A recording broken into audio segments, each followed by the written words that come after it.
धर्मांतरण करने के बाद हिंदू केवल हिंदुओं का दुश्मन नहीं होता बल्कि देश का भी दुश्मन हो जाता है।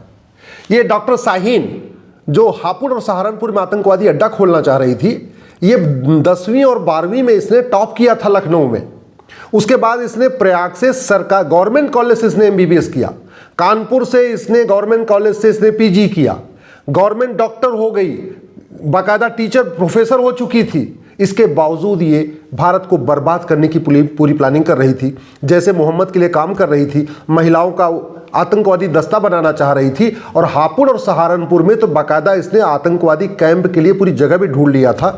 इसके अलावा ये अमरोहा में, मुरादाबाद में, संभल में, बिजनौर में, सहारनपुर में, हापुड़ में जगह जगह जाके महिलाओं की सभा भी कर लिया था, महिलाओं का ब्रेन वॉश करना शुरू कर दिया था, महिलाओं को बाकायदा फिरंगी कहते नहीं आत्मघाती दस्ता बनाने की तैयारी कर रही थी। जहाँ जहाँ ये आतंकवादी अड्डा खोल रही थी वहाँ पे बाकायदा मदरसे के बोर्ड भी लगा दिए गए थे, वहाँ पे दवाखाना का बोर्ड लगा दिया गया था, जिससे बाहर के लोगों को पता चले यहाँ तो महिलाओं को शिक्षा दी जाती है और महिलाओं का इलाज चलता है। मोबाइल जैमर लगा दिए गए थे जिससे इसकी बात कोई ट्रैप न कर पाए। इसको जो फंडिंग हो रही थी वो विदेशों से हवाला के जरिए हो रही थी। इसके अलावा यहाँ भारत के अंदर जो नकली दवाओं का कारोबार करते हैं वो भी फंडिंग कर रहे थे, जो ड्रग स्मगलर हैं वो भी इसको फंडिंग कर रहे थे। इसके एनजीओ को विदेशों से एफसीआरए के जरिए फंडिंग आ रही थी और इसका मंसूबा था भारत में फिदायीन हमला करना, महिलाओं को आत्मघाती दस्ता बना के उनको जगह जगह अलग अलग शहरों में जाके बम विस्फोट करवाना। सवाल यह है कि आखिर क्या कारण है कि जैसे ही हिंदू कन्वर्ट हो जाता है वो हिंदुओं का दुश्मन हो जाता है, जैसे ही हिंदू कन्वर्ट हो जाता है वो भारत से नफरत करने लगता है, भारत की संस्कृति से नफरत करने लगता है, भारत के देवी देवताओं से नफरत करने लगता है, भारत के त्योहारों से नफरत करने लगता है।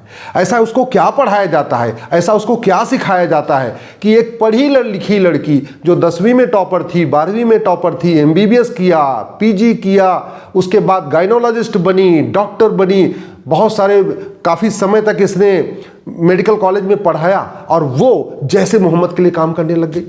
हम ये तो नहीं कह सकते कि जो डॉक्टर शाहीन थी ये अनपढ़ थी, अनाड़ी थी, गंवार थी। हम ये भी नहीं कह सकते थे नहीं छोटा मोटा काम करती थी, 10वीं 12वीं में पढ़ी हुई थी। ये तो बाकायदा पीजी थी। तो कुछ तो गड़बड़ है, कुछ तो गड़बड़ है, इस बात को समझना पड़ेगा। मैं पहले भी कहता रहा हूँ, वेद पुराण बाइबल कुरान एक समान नहीं होता, मंदिर मस्जिद एक समान नहीं होता, अजान और भजन एक समान नहीं होता, गुरुकुल और मदरसा एक समान नहीं होता, इसमें अंतर है। लेकिन हमारे संविधान की शपथ लेने वाले आज तक इसी गलतफहमी में पड़े हुए हैं कि नहीं वेद पुराण बाइबल कुरान एक समान, गुरुकुल मदरसा एक समान, अजान और भजन एक समान, सारे मजहब एक समान, हिंदुज़म, जैनिज़्म, बुद्धिज़्म, सिखिज़्म, इस्लाम, क्रिश्चियनिटी एक समान, सभी किताबों में एक ही बात लिखी हुई है। ये गलतफहमी आज भी संविधान की शपथ लेने वाले सांसदों, विधायकों, मंत्रियों और जजों को है। ये जो शाहीन है ये बुनकर थी, यानी आज की डेट में कहें तो आपके वाराणसी में, प्रयाग में, आजमगढ़ में, मिर्ज़ापुर में, भदोही में, लखनऊ में बहुत बड़ी मात्रा में बुनकर हिंदू हैं। और वो जो बुनकर हैं उनको कुछ एरिया में SC/ST का दर्जा मिला हुआ है, कुछ एरिया में OBC का दर्जा मिला हुआ है। तो अगर शाहीन कन्वर्ट नहीं हुई होती, इसके पूर्वज कन्वर्ट नहीं हुए होते तो ये भी हिंदू रहते। अगर ये हिंदू होते तो आतंकवादी नहीं बनते। और आज के 7 पीढ़ी पहले ये शाहीन भी हिंदू थी, इसके जो दादा परदादा थे वो भी बुनकर थे।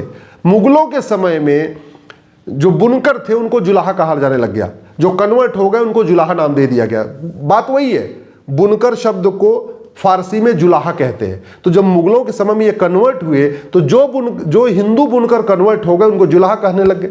और जुलाहा कहते कहते बाद में उनको अंसारी कहा जाने लग गया। तो ये जितने अंसारी हैं आपके खासतौर पे पूर्वांचल में, लखनऊ में, गोरखपुर में, आपके अयोध्या में, आपके प्रयाग में, वाराणसी में, सबके सब हिंदू हुआ करते थे। इसके भी पूर्वज हिंदू में थे, लेकिन कन्वर्ट हो गई तो देश के साथ गद्दारी, देश के साथ मक्कारी, देशद्रोह, बम ब्लास्ट, आत्मघाती दस्ता, हिंदुओं से नफरत, भारत से नफरत, भारत के त्योहारों से नफरत, भारत की संस्कृति से नफरत, सब कुछ शुरू हो गया।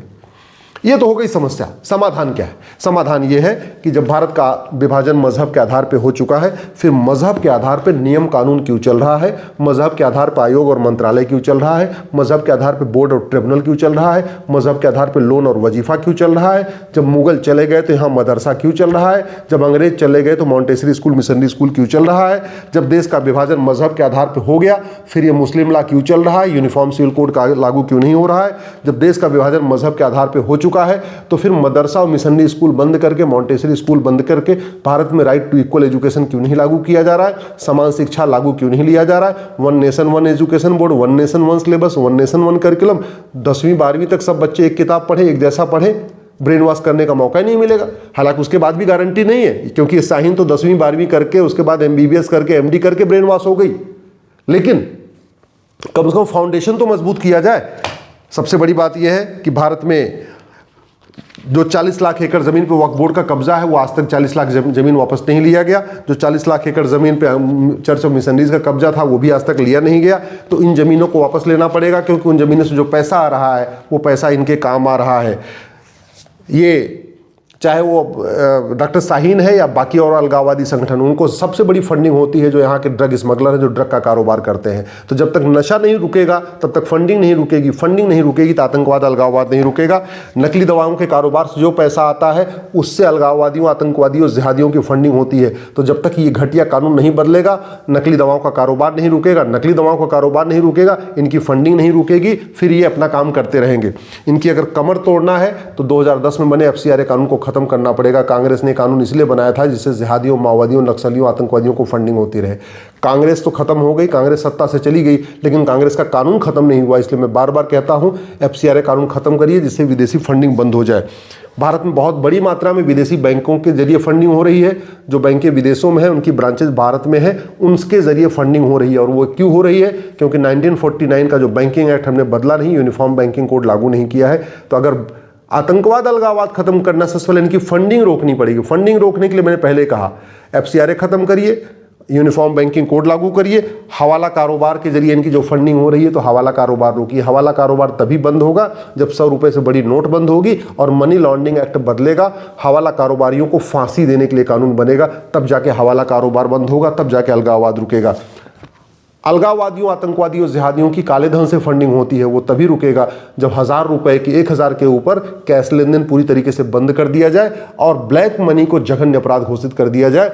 जिसके पास भी ब्लैक मनी पाया जाए, जिसके पास भी ब्लैक मनी के जरिए जो फंडिंग कर रहा हो, उसको फांसी देने के लिए कानून बनाए, तब आतंकवाद, अलगाववाद रुकेगा। आतंकवाद, अलगाववाद रोकना है, बेनामी ट्रांजैक्शन पे रोक लगाना पड़ेगा। उसका एक ही तरीका है, 10,000 रुपए से महंगे सामान के प्रत्येक लेन देन पे, कोई भी सामान जो 10,000 से महंगा है, अगर उसकी खरीद और बिक्री हो रही है तो उस पे आधार मैंडेटरी कर दिया जाए, उसको आधार से लिंक कर दिया जाए। और जो बेनामी लेन देन करे, जो दूसरे का आधार उपयोग करके करे, किसी और के नाम पे लेन देन करे, ऐसे लोगों को फांसी देने के लिए कानून बनाया जाए, तब बेनामी लेन देन रुकेगा, तब जाके आतंकवाद रुकेगा। सबसे बड़ी बात, हमारे देश के लिए सबसे बड़ा खतरा है भ्रष्टाचार। चाहे वो लव जिहाद हो, चाहे लैंड जिहाद हो, चाहे धर्मांतरण हो, चाहे घुसपैठ हो, इस तभी रुकेगा जब तक भ्रष्टाचार खत्म नहीं होगा। तो भ्रष्टाचार तभी रुकेगा जब भ्रष्टाचारियों को फांसी देने के लिए कानून बनेगा, जैसा चीन में है।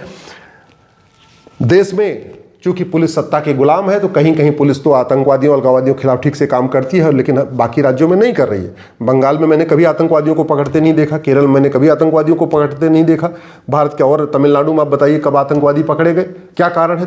भाई इनका स्लीपर सेल तो पूरे देश में काम कर रहा है। आतंकवादी हर जिले में काम कर रहे हैं, जिहादी हर जिले में काम कर रहे हैं, धर्मांतरण हर जिले में हो रहा है, घुसपैठिए हर जिले में है। फिर भी जहां बीजेपी रूल्ड स्टेट है वहां तो ये सब कार्रवाई हो रही है, नॉन बीजेपी रूल्ड स्टेट में कोई कार्रवाई नहीं हो रही है। क्यों? क्योंकि पुलिस सत्ता के गुलाम बनी है। तो पूरे देश की पुलिस तभी एक जैसा काम करेगी जब यूनिफॉर्म पुलिस कोड होगा, ये 1861 का घटिया पुलिस एक्ट खत्म होगा, पुलिस चार्टर लागू होगा, पुलिस रिस्पॉन्सिबल होगी, पुलिस अकाउंटेबल होगी, पुलिस को स्वतंत्र बनाया जाएगा, पुलिस को निष्पक्ष बनाया जाएगा।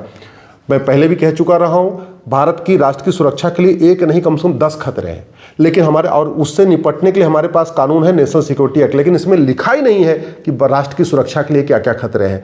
लव जिहाद, लैंड जिहाद, धर्मांतरण, घुसपैठ, जिहाद, आतंकवाद, मजहबी उन्माद, माओवाद, नक्सलवाद, इसको राष्ट्र की सुरक्षा के लिए खतरा घोषित करना चाहिए। कानून में कहीं लिखा ही नहीं कि क्या क्या हमारी राष्ट्र की सुरक्षा के लिए खतरा है। हमारे पास अनलॉफुल एक्टिविटी एक्ट है, UAPA है, लेकिन इसमें लिखा भी नहीं है कि क्या क्या अनलॉफुल एक्टिविटी है। इसलिए मैं सरकार से निवेदन कर रहा हूं, NSA बदलने के साथ साथ इसमें संशोधन करने के साथ साथ UAPA में संशोधन करें। आतंकवाद, जिहाद, मजहबी उन्माद, धर्मांतरण, घुसपैठ, लव जिहाद, लैंड जिहाद को अनलॉफुल एक्टिविटी डिक्लेयर करें, जिससे कोई कन्फ्यूजन न हो, पुलिस आराम से इनके खिलाफ ही लगा सके। और सबसे इंपॉर्टेंट है, जितना घटिया कानूनों का मकड़जाल चल रहा है उसको खत्म करके एक one nation one penal code बनाया जाए।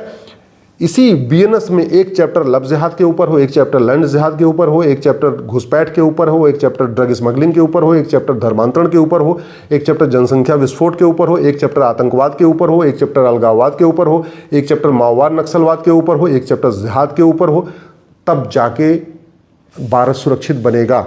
अगर देश को बचाना है तो सबसे पहले हमें भी इसको, ये जो हमारा एविडेंस एक्ट है इसको बदलना पड़ेगा, जो साक्ष्य अधिनियम इसको बदलना पड़ेगा, क्योंकि आतंकवादी जो बम ब्लास्ट करके खुद मरने के लिए तैयार हैं, ये पुलिस के चार डंडा मारने से सच नहीं बताएंगे। जो आदमी खुद फटने के लिए तैयार है, खुद बम लगा के जलने के लिए, फटने के लिए तैयार है, उसको पुलिस अगर भूखा प्यासा रख देगी, चार डंडे मार देगी, तो पूरा सच नहीं बताने वाले। पूरा सच उगलवाने का तरीका यह है, कानून बदला जाए, नार्को पॉलीग्राफ ब्रेन मैपिंग को मैंडेटरी किया जाए, इसका सजीव प्रसारण किया जाए, पूरा दुनिया देखे, पूरा देश देखे इन आतंकवादियों के मन में क्या चल रहा था, इनको कौन बचा रहा था, इनको कौन प्रोटेक्ट कर रहा था, कौन कौन इनके पीछे लगा हुआ था।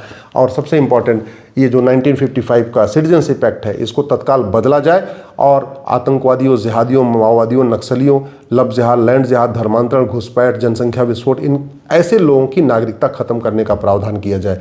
भारत तभी बदलेगा जब कानून बदलेगा, जब सिस्टम बदलेगा, जब देश बदलेगा।